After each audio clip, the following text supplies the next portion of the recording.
The Coach Curl podcast is brought to you by Think and Grow Business, the home of the Think and Grow Business Mastermind. If you're serious about growing your business, get serious and join a mastermind group today. Find out more at thinkandgrowbusiness.com.au. Hey there, it's Tony here, and welcome to episode 127 of the Coach Curl podcast. Today I'm talking state of origin, and I'm talking the state of the 3C's. Way to go. Keep it going. Good job, guys. All right, Paul. I see you. Finish on. Coach Cole. Great job, guys.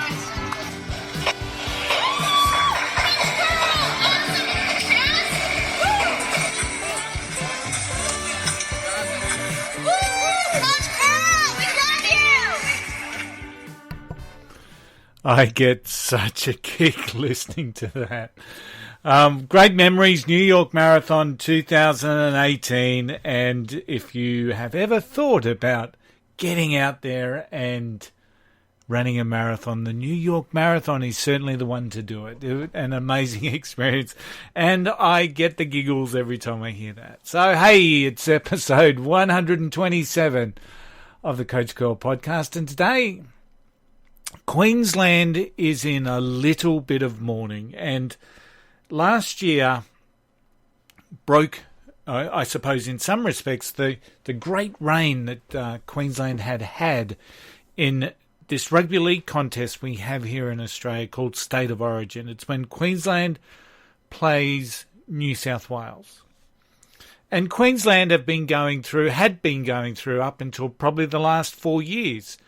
We had this great team of legends and immortal players, and we won 8 series in a row.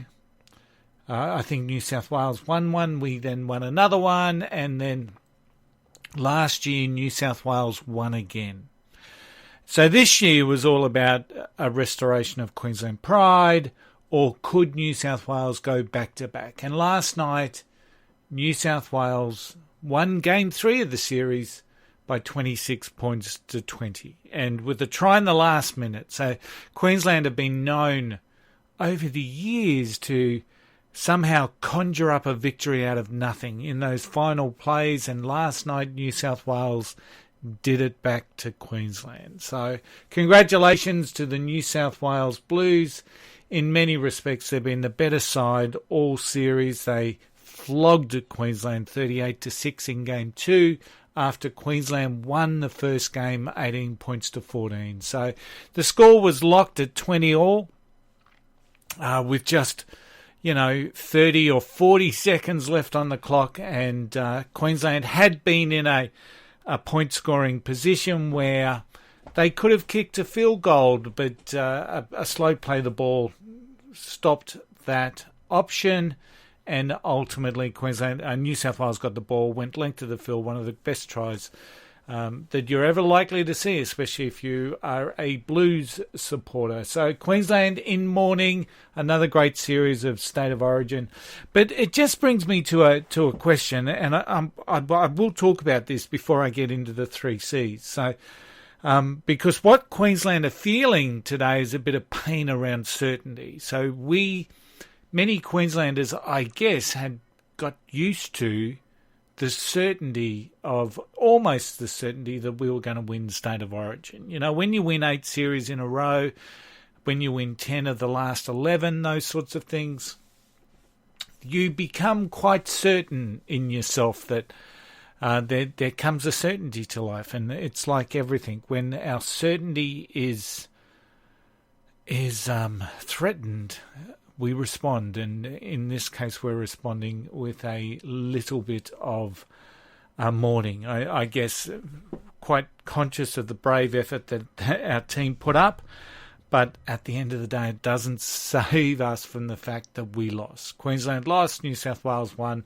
Queensland have another year now to stew on all those lost chances, and how do we beat this New South Wales team? New South Wales are in the position that Queensland were in probably 15 years ago, with a lot of young players coming up. Best players on the park yesterday. The most dangerous player was a guy called Damien Cook, who plays out of the hooker position. James Tedesco at the back in the fullback. These guys are just lightning, and Queensland really have to put something together to counter these guys. Otherwise, Queensland face the reality that of New South Wales winning the next 3 to 4 to 5 series because of just this young group of superstars all starting to come together. And, I've only named 2, but there's probably 5 or 6 or 7 in there. The Jaboya Riches, their brothers, they're in there. It's they're just coming together at just the right time. So for all of those people that don't like rugby league and are outside of Australia, apologies for having to put up with that. But the reality is it led me to talk about what I wanted to talk about today. And this is the concept of certainty, and when someone has certainty threatened, their certainty, their routine, their what they know of the world, the story that they tell themselves, when that is threatened, people feel pain. Okay, so when that is threatened, people feel pain. And this is what we're seeing, as I said, today in Queensland. The certainty of the feeling of certainty that we had with such an amazing state of origin side has been replaced, and it's been replaced with pain in Queensland. But it's within everything that we do, the certainty that we have about the job that we do, the routines, the structure that we have within those areas. If someone breaks that, and this is why we see change management as such a painful process in organisations, because certainty, what we know as certainty, the little box that we're put in to do the job that we do, when that certainty is threatened, we respond, we get defensive, we create reaction, we resist, all of these things, because our place in the world is being threatened. And when you think about, emotional intelligence, and you talk about the concepts of growth mindset, for example, against fixed mindset, a fixed mindset person is really focused on certainty. They're really focused on what they know and what they see and how they think and how they feel, and their opinions are the only ones that count. So anything outside of that gets a negative reaction. So that's what we tend to see with people with a fixed mindset.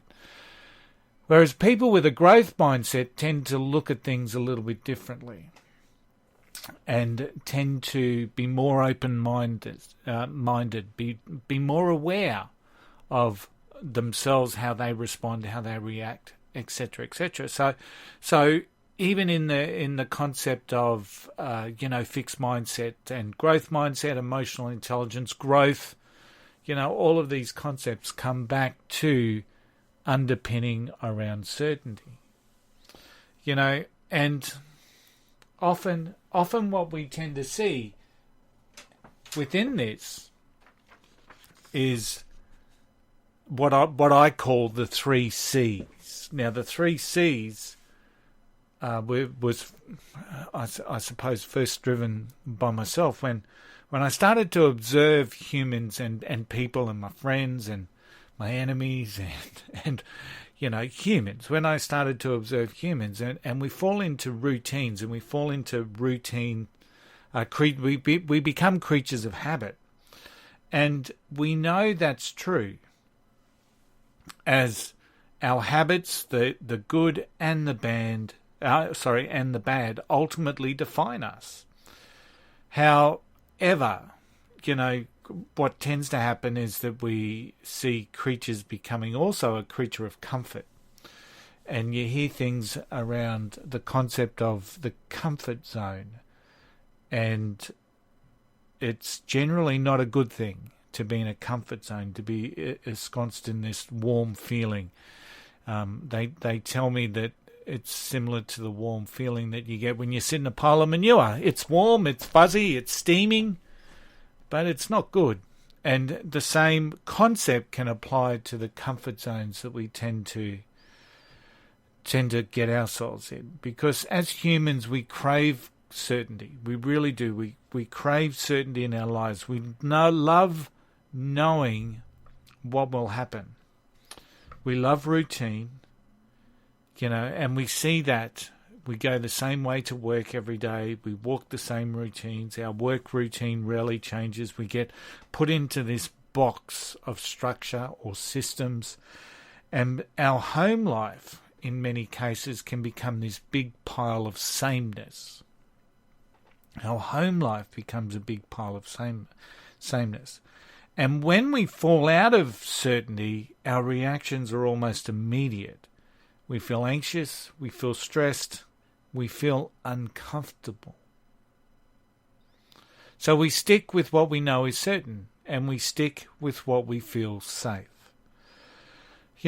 Criminals, adrenaline junkies, they operate in this completely different world. They operate in a world of risk and uncertainty, but even they try for a level of certainty. And that usually comes through in-depth planning around their activities or the safety routines that they put in place. So even people with a high adrenaline focus or with a high factor of adrenaline boost junkies, they reduce the risk without removing the thrill. So even they have a level of certainty. A question that's asked by Robert Schuller is, what would you attempt if you knew you could not fail? And so many people use this as a bit of a motivating question. They really do, but one of the things that I'm not sure of the answer to this one from a personal aspect. The answer that I'd like to think is that every one of us would do more, every one of us would be more, if the world existed under those particular conditions. So that's what I would like to think would happen. But there's also this concept around certainty and routine, and which leads to boredom. And when we know something would happen, like what would you attempt if you knew you could not fail? Because we knew that we could not fail, I'm just questioning whether we would actually attempt it. Topic for another day, I know, but in the world where this quote is used, it's used as a bit of a motivator to get people up and to get people moving. But we know the world doesn't exist in that certain sense of setting off on a path and achieving a goal. It can do, and it may do, but it's not guaranteed to. Because failure is always a possibility. And often when we know that failure is a possibility, we retreat, and we retreat back. Uncertainty stops us in our tracks. It does. It's not certain. It's not the routine that we get used to, so we stop. Now, one of the aspects that we know about the research being done around the brain and neurosciences and neuroleadership is that part of the journey and part of the kicks that we get as humans is the concept of anticipation, setting off on a path to work towards something achieving. And it's one of the real reasons why we see this, why people love online shopping, because the anticipation of the item showing up helps keep us motivated in return for that. And it's the same with when we're chasing a goal. The anticipation response is, the anticipatory response is often more or greater than the response we get when we actually achieve. So that's another interesting thing. Because that's what drives a lot of goal-driven people. That's what drives a lot of people that are successful, but it doesn't drive the majority because of that uncertainty, many people fall back and stops. And I guess in a world where we love being spectators, we get immersed in movies, we play computer games, we love our sports live. It's funny that once we know the scores, we struggle to watch the game. Have you noticed that? While the game's live, people will stop and watch.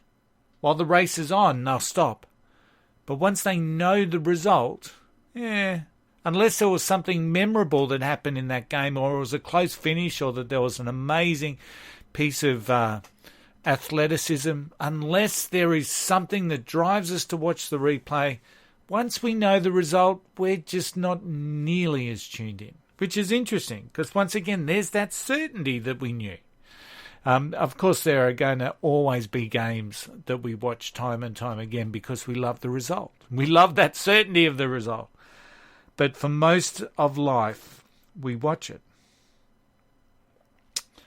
And so, and we love that feeling of not knowing what's going to happen as a spectator. But then when it comes to our real life, we actually want to know the ins and outs.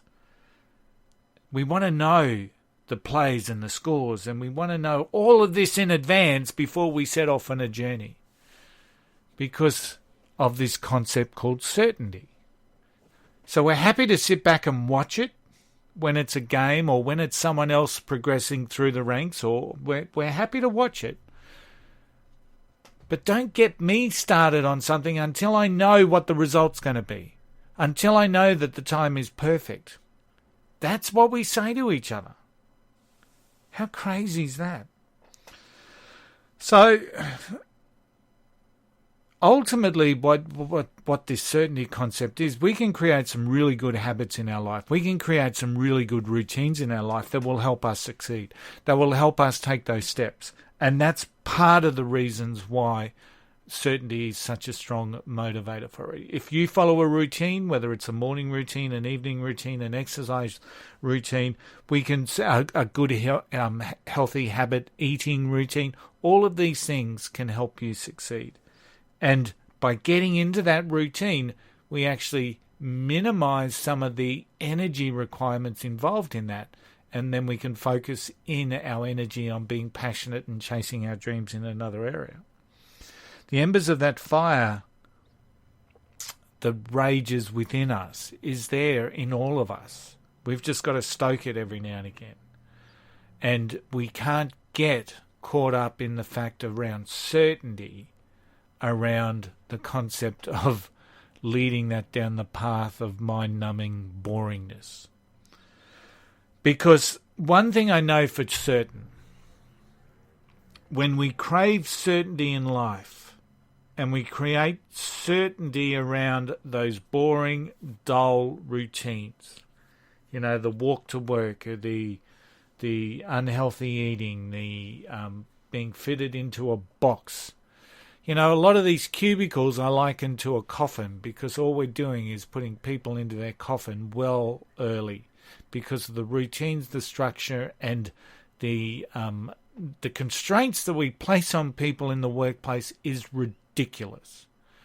So ultimately, those cubicles are the first stage, potentially, of the coffin. We're just getting you in there earlier. When we crave certainty, we create comfort, right? So when we crave certainty, we create comfort. And comfort is clearly the enemy of growth, desire, and motivation. We all know couples who've gotten so comfortable in their relationship that they put on weight and they stop trying for each other. They just stop trying for each other and themselves. They get comfortable.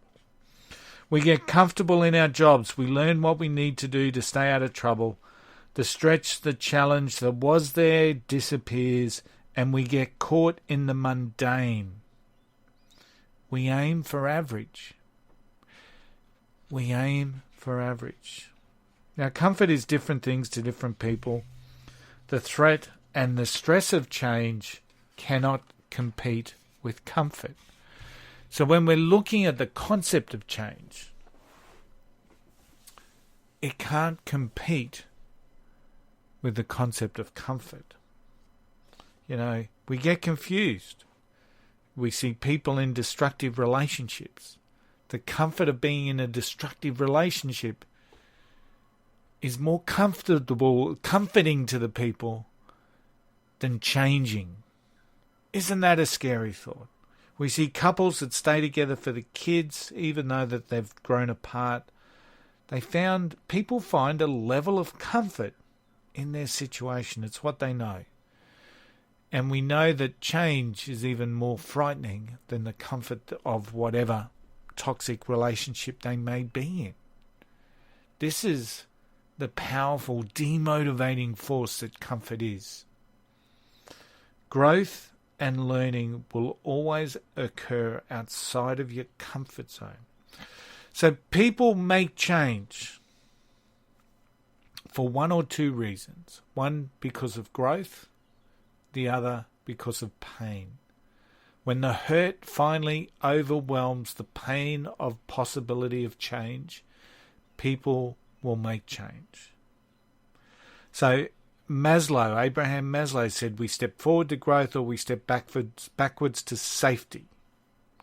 And sadly, most of us will step back. The fear of the new overwhelms us and we retreat back to comfort. So when we crave certainty, we create comfort. And ultimately, when we get comfortable, we get complacent. And they're the 3C's. We crave certainty, we create comfort, and it causes complacency. Because when we get comfortable, we get lazy. We take shortcuts. We don't take due care. We operate as automatic drones as we endure life.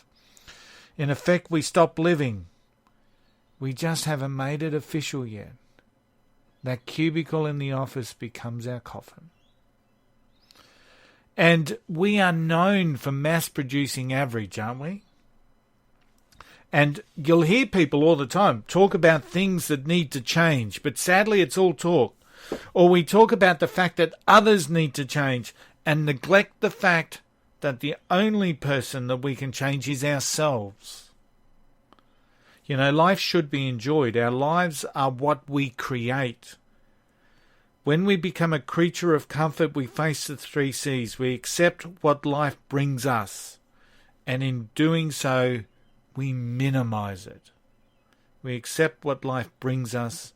And in doing so, we minimize it. That's pretty powerful shit there. That's pretty powerful. You can have certainty, routine, and growth. You certainly can. You build good habits.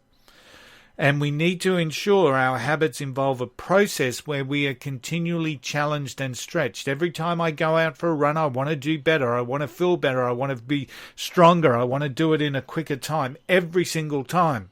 The routine is getting out and going for a run. And then I want to challenge myself to do better than what I did last time. Doing simple things daily will help. This is what it's about. Reading, learning, conversing. They're all great habits. And when I say conversing, I mean conversing. Asking questions, being curious, seeking other people's thoughts. Just because you have an opinion doesn't mean it's the only opinion that's out there. Our routine should enable us to grow and flourish, and our habits should enlarge us and make us better than yesterday. Good daily habits allow us to grow a little each day. But over time, that's massive. The challenge to grow requires courage to continually change and improve ourselves. So, the 3C's of certainty, comfort, and complacency can ultimately be challenged by another lot of 3C's. Challenge, courage, and change. So I just ask yourself, do you have that within you? Because ultimately, this thing called life, A, it's the only one that we get. B, it's an occasion that we should rise to. And if we're not rising to the life that we lead, what does it take for you to actually do that? Hey, I'm Coach Curl. Thanks for listening to episode 127 of the Coach Curl podcast. Just a big shout out, as always, to Think and Grow Business. They sponsor this podcast. Without them, we just simply would not survive. We just wouldn't be able to do it. They fund this particular program, and it's awesome that they do that. Shout out to my team at Think and Grow Business. Don't forget, you can buy Seriously Simple Stuff to get you unstuck. You can download it now at tonycurl.com.au on my authors page, or you can buy it wherever all good books are sold. And Amazon has it on an amazing special at the moment for the the paperback. So please check it out. Wherever you are in the world, just check it out. Seriously Simple Stuff to get you unstuck. Available on Amazon. I'm just checking it out right now. It's an amazing. I think they put it out there for about a 60% off deal, which is just incredible. And thank you to Amazon for doing that. So I'm just checking that out. It's available where all good books are sold, of course. So you'll find them on Amazon. You'll find it on so many other platforms. Google Books, for an example. You can buy it at Barnes & Noble. You can buy it at Walmart. Yeah, at currently $4.61. Today, it's the 11th of July 2019. So get out there and buy yourself a couple of copies at that particular price. 20% of that, every book sold, goes to support the wonderful work that Carter's Cause do, helping heart kids here in Australia raise funds and awareness for kids born with congenital heart disease. Don't forget, we have the Coach Curl Academy. You can join free on our Facebook group at the Coach Curl Academy, or go to coachcurlacademy.com, where you can join up as a bronze, a silver, or a gold medal and a member. As a member, and just for $1 for the first 30 days. Just give it a test, and you can cancel anytime. Although I must say, people don't usually cancel. So over 70 programs there to help strengthen your leadership, your business, and your mindset. And it's an amazing platform, one that I'm incredibly proud about. Totally Builderall 3.0 has launched, and it's an amazing platform. Go check it out at totallybuilderall.com. Still got the 7-day free trial, so go check it out. This is an amazing platform. It's a fully integrated digital marketing platform just for you. You really need to go check it out. Check it out at totallybuilderall.com. Now, you are still standing. You are absolutely stronger, braver, and wiser. And as per always, don't ever forget the golden rule. Just don't be an arsehole. I'll see you next time.